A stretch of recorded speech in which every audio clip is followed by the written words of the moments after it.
አንተን ብዬ ነው የመጣሁት። አንተ ለኔ ጊዜ የለህም እንዴ? አንድ ይሄን ማየት ያቅታል። ሲስተር አዲስ ፎቶ ፖስት አድርጋለች። እኔ የምልህ ባለፈው ጠየቀች እንዴ?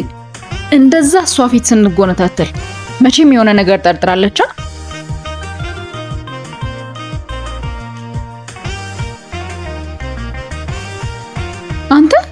አንተን እኮ ነው። ወይ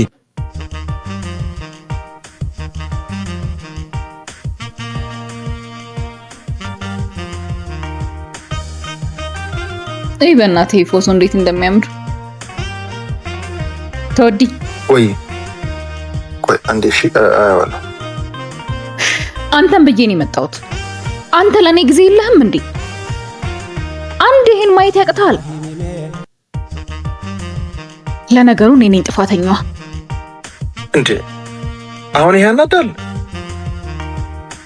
አረ ወደ ልትጂ ነው ታይ። አሁን አይደል እንዴ መጣሽው?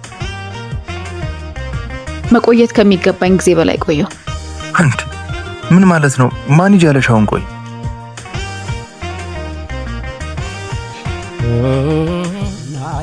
ማንንም አላለኝም። ድርጊትህና ለኔ ያለ ቸልተኝነት ግን እንደሄድ አደረገኝ።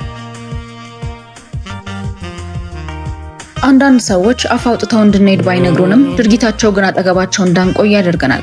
ቸልተኝነትና ትኩረት አለመስጠታቸው ምናልባት ባልተፈለግንበት ቦታ ላይ መሆናችንን የሚጠቁሙን ምልክቶች ይሆናሉና ከንግግር ይልቅ ድርጊቶችን እናስተውል።